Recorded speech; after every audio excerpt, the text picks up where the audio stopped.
My family excluded me from the Hawaii Christmas trip at my sister's request. So I kicked her and her husband out of my house where they lived rent-free and ignored my parents' phone calls. Now they are begging me. It was a warm evening in July when I drove up to my parents' house for summer break. After 3 years of college, these visits had fallen into a predictable pattern: Mom's overenthusiastic hugs, Dad's awkward pats on the back, and endless questions about my studies that never quite masked their disinterest. "Maya, honey," Mom called from the porch, "you're just in time for dinner. And guess who's coming over?" I didn't need to guess. Jennifer, my older sister, and her husband Tom had made it their habit to drop by whenever I was home, as if they needed to remind everyone of their success story. Sure enough, 2 hours later, we were all seated around the dining table. Mom had pulled out her special occasion tablecloth, the one with the delicate lace trim that only saw daylight when Jennifer visited. "So," Jennifer announced, setting down her fork with that theatrical flair she'd perfected over the years, "Tom and I have been thinking, we should all go to Hawaii for Christmas." Mom literally clapped her hands like an excited schoolgirl. "Oh, that would be wonderful." Dad beamed with pride. "What a fantastic idea, sweetheart." Then Jennifer turned to me, that familiar mocking smile playing on her lips. "Maya, do you think you can afford it? Or should Big Sister help you out?" I felt my cheeks burn but kept my voice steady. "I can manage my own expenses, thanks." "Are you sure?" Jennifer raised an eyebrow.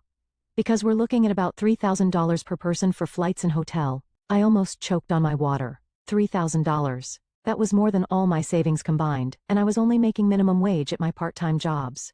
But I'd rather eat ramen for the next 6 months than accept Jennifer's charity. "I said I'll manage," I repeated firmly. Jennifer shrugged and turned back to our parents. "Well, anyway, the restaurant is doing amazing. We just hired a new sous chef from Italy. Can you believe it? Authentic Italian cuisine right here in our town." "You're so entrepreneurial, dear," Mom gushed. "Maya, you should really take notes from your sister about business sense." "Yes, Maya," Jennifer chimed in. "Maybe you could even work for me someday." Sitting at that dinner table, watching my parents fawn over Jennifer's Hawaii plans, I felt like I was 10 again. Nothing had changed. The same eager nods from Mom, the same proud smile on Dad's face, the same feeling of being invisible. Jennifer was still their golden child, just as she'd been since we were kids. 5 years between us might as well have been 50 for all the difference it made in how our parents saw us. They never said it outright, but their actions spoke volumes. Jennifer was the one they believed in, the one they were sure would make something of herself. "Hey, remember when Jennifer won the school business competition in 10th grade? Dad would often reminisce. We knew right then she had that entrepreneurial spirit. The funny thing is they weren't cruel about it. They never deliberately hurt me or put me down. They just forgot I was there sometimes, like I was a background character in the Jennifer show. They'd remember to ask about my grades or if I needed anything, but their eyes would always drift back to Jennifer, waiting for her next achievement to celebrate. Thank God for Grandpa Joe. He lived in that big old house, the one with the wraparound porch and the creaky swing. He was the only one who seemed to have enough love for both of us. A successful businessman himself, he'd promised early on to pay for both our college educations. When Jennifer left for college, I was 13 at the time, I thought things would change. Finally I'd get my chance to be the daughter in the spotlight. Boy was I wrong. Jennifer just called. Mom would burst into my room, practically vibrating with excitement. "She's joined the debate team. We should drive up this weekend to see Jennifer. Dad would suggest a breakfast. We can take her some money for expenses."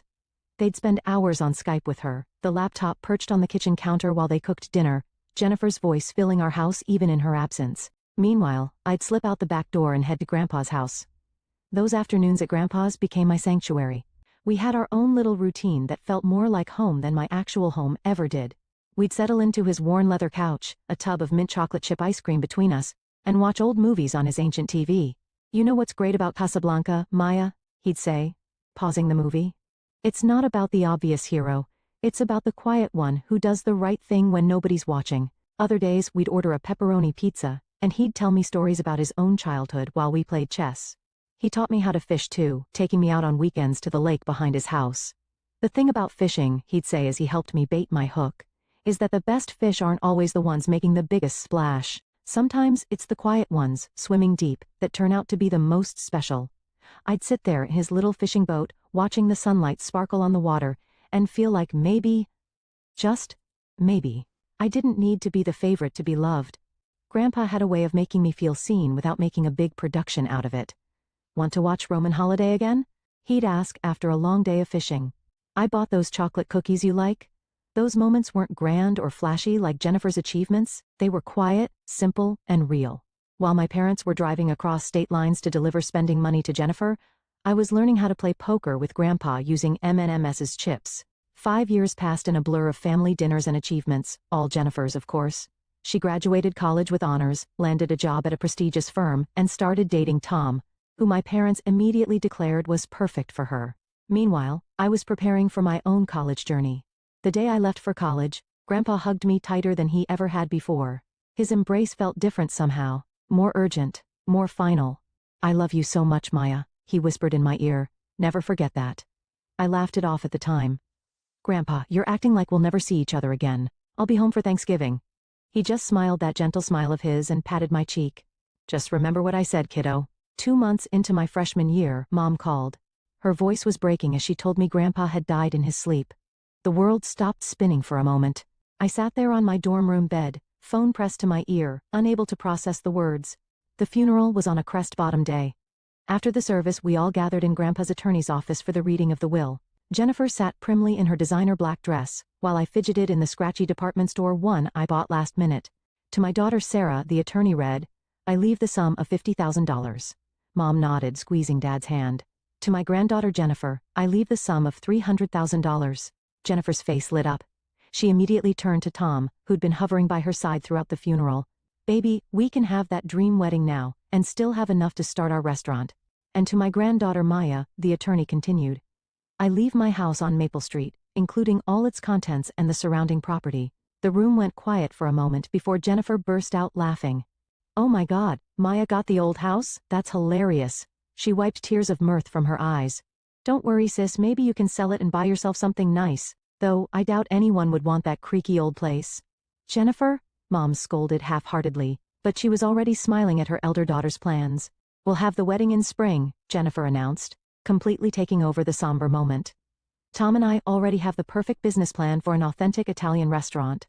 This is exactly the capital we needed." True to her word, Jennifer threw herself into wedding planning. It was a spectacular affair: white doves, ice sculptures, a 5-tier cake, and what felt like half the town in attendance. I stood next to her in a bridesmaid dress she'd chosen, watching her marry Tom in what Mom called the social event of the season. Before the honeymoon tan had even faded, Jennifer and Tom opened their restaurant. They called it Bella Vita, beautiful life. The local paper did a feature on them, praising the young entrepreneurs for bringing authentic Italian cuisine to our small town. Mom and Dad framed the article and hung it in their living room. Meanwhile, I tried to figure out what to do with my inheritance. The property taxes weren't insignificant, and maintaining that big old house wouldn't be cheap. After running the numbers one weekend, I thought I'd found a solution. At the next family dinner, I decided to bring it up. "I've been thinking about the house," I said, trying to sound confident, as I pushed my green beans around the plate. "Since I'm at college most of the year, I could rent it out. That would help cover the taxes and maintenance." The silence that followed made me look up. Mom and Jennifer were exchanging one of their looks, the kind that had always meant trouble for me growing up. Jennifer's husband Tom suddenly became very interested in his mashed potatoes. "Oh honey," Mom said in that patronizing tone she reserved for when she thought I was being particularly dense. "Why would you want to rent to strangers when your sister and Tom need a place to live?" I blinked. "What?" Jennifer set down her wine glass with a delicate clink. "Well, it makes perfect sense, doesn't it? Tom and I could use the extra space, especially now that we're running the restaurant. And, obviously, you're not going to charge rent from your own sister. I mean, that would be ridiculous. Right, Mom? Of course it would." Mom agreed immediately. Family helps family. And just like that, they turned back to their previous conversation about the restaurant's new wine list. Dad nodded along, Jennifer gestured animatedly about some expensive Chianti she'd imported, and Tom finally looked up from his potatoes to join in. I sat there, fork suspended halfway to my mouth, as the reality of what had just happened sank in. I could protest, of course. I could point out that it was my house, my inheritance, my decision. I could remind them that Jennifer and Tom had just gotten a huge sum of money from Grandpa's will, while I got, well, apparently nothing now. But I knew it wouldn't make any difference. They'd look at me with that mixture of disappointment and annoyance they always did when I didn't go along with their plans. Mom would sigh and remind me about family loyalty. Jennifer would make subtle jabs about my selfishness for weeks. Dad would give me that look, the one that said I was making things difficult for no good reason. So I did what I'd always done. I swallowed my protests along with my now cold green beans and stayed quiet. The next weekend, Jennifer and Tom moved into my house.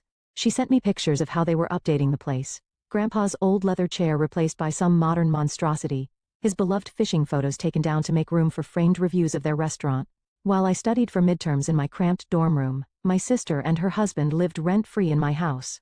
Every time I came home for breaks, I had to ask permission to visit what was legally my own property. Let's get back to the present. After that summer dinner, I threw myself into work with renewed determination. Between morning shifts at the campus cafe and evening hours at the study library, I barely had time to breathe. But every time I felt like giving up, I'd think about Hawaii and push myself to pick up an extra shift. When Jennifer called in late November, I had the money ready. $3,000, nearly every penny I'd earned over the past few months. Send it today, she instructed. I need to finalize the bookings. I transferred the money immediately, my hands shaking with excitement as I clicked send on the banking app. That weekend, I treated myself to a new swimsuit. Nothing fancy, just a simple blue one-piece on sale. My friend Lisa let me borrow her good suitcase, the one with the wheels that actually worked. December 23rd arrived crisp and cold. I showed up at my parents' house with my borrowed suitcase and new swimsuit, practically buzzing with excitement. But something felt off. Mom barely met my eyes when she hugged me, and Dad kept clearing his throat the way he did when he was uncomfortable. Then, Jennifer and Tom arrived. The moment they walked in, I knew something was wrong. Jennifer had that look on her face, the same one she'd worn when she told me she'd be living in my house rent-free. Mom and Jennifer exchanged glances that made my stomach twist. We sat down to dinner, and for a few minutes, there was only the sound of forks against plates. Then Jennifer set down her wine glass and cleared her throat. We need to discuss something, she announced. The restaurant, well, we've hit a rough patch. The numbers aren't what we projected. Mom reached over and squeezed her hands supportively. I noticed she already knew what was coming. We've had to make some tough decisions, Jennifer continued, her voice dripping with fake regret. We've had to cut some expenses, including our contribution to the Hawaii trip budget. My fork froze halfway to my mouth. So, she went on, gesturing between herself, Tom, and our parents. We've all discussed it, and we think the best solution is for Maya to sit this one out. The room started spinning.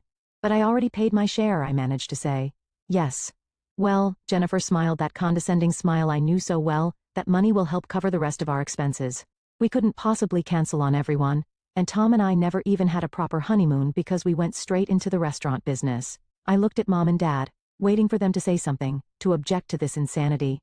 But they just sat there, Mom still patting Jennifer's hand, Dad studying his plate as if it held the secrets of the universe. I paid my share, I said again, my voice shaking. $3,000. That was all my savings. Maya, Mom snapped, her tone sharp enough to make me flinch. Family helps family. Jennifer and Tom are going through a difficult time with the restaurant. The least you can do is be understanding.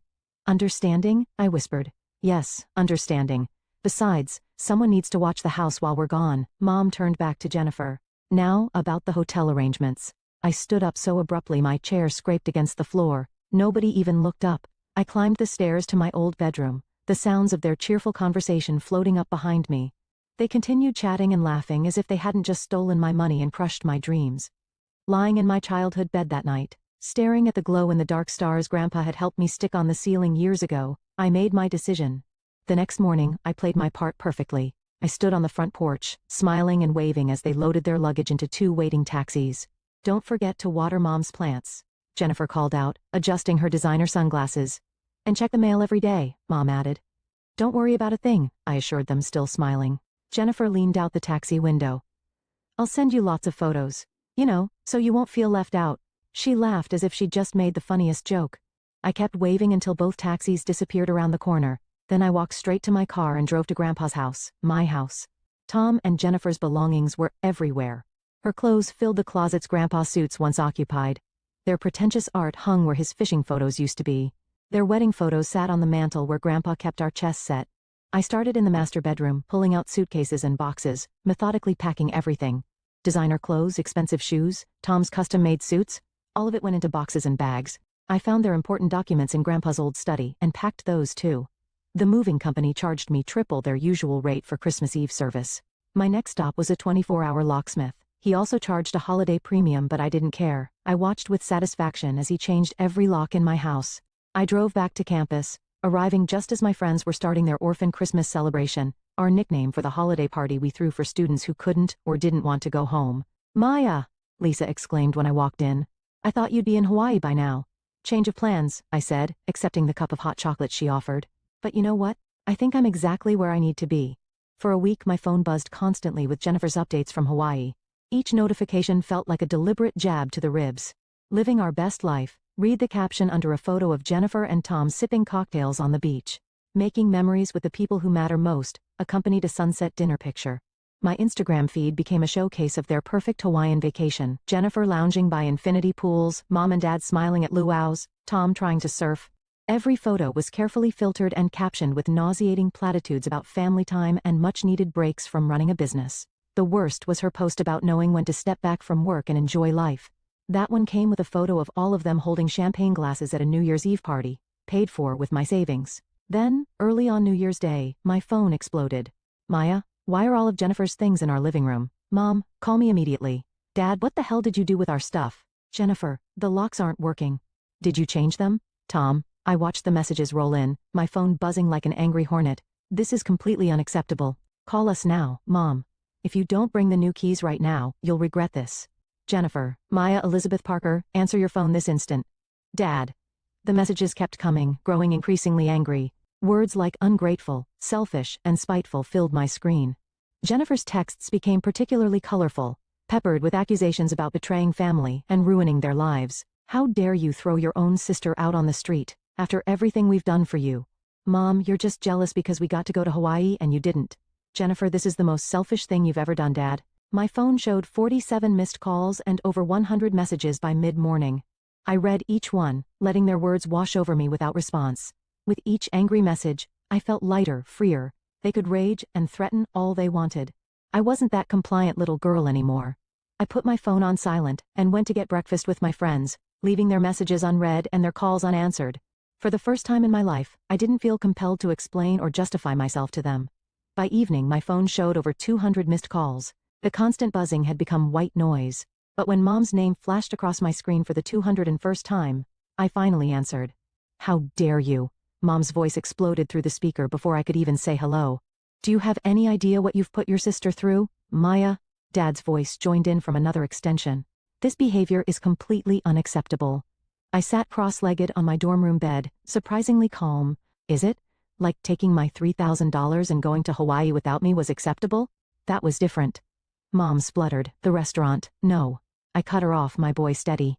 Let me talk. For once in my life, just let me talk. Amazingly, they fell silent. You took my money I worked double shifts to earn. You let Jennifer and Tom live in my house rent-free while they ran their restaurant. You've always treated me like I was nothing compared to Jennifer. Always. That's not, Dad started. Remember my high school graduation? You left early because Jennifer called about a job interview. My college acceptance letter? You barely looked at it because Jennifer had just started dating Tom. Every achievement, every milestone in my life has been overshadowed by Jennifer's latest whatever. The words poured out of me, years of hurt and resentment finally finding their voice. And then Hawaii. You didn't just take my money. You laughed about it. Jennifer sent me mocking photos. Do you have any idea how that felt? To know my own family could be so cruel? The silence on the other end stretched out.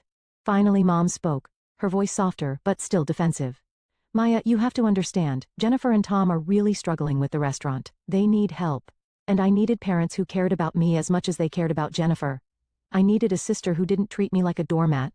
I needed a family who saw me as more than just Jennifer's backup plan. But where will they live? Mom's voice cracked.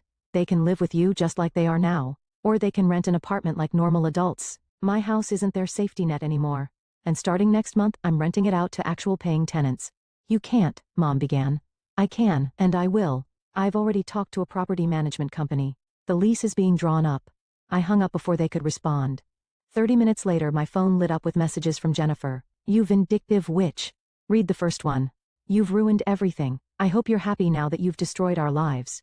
Each message was nastier than the last, a stream of vitriol that would have devastated me a year ago. Now, I just turned off my phone and went to sleep. That was a year ago. I'm in my senior year now, and I haven't spoken to any of them since. Through the family grapevine, I hear things.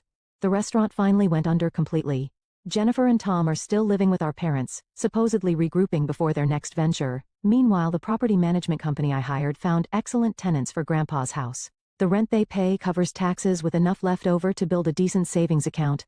I'm careful with the money. I think Grandpa would be proud of that. Sometimes, usually late at night when I can't sleep, I wonder if we'll ever reconcile.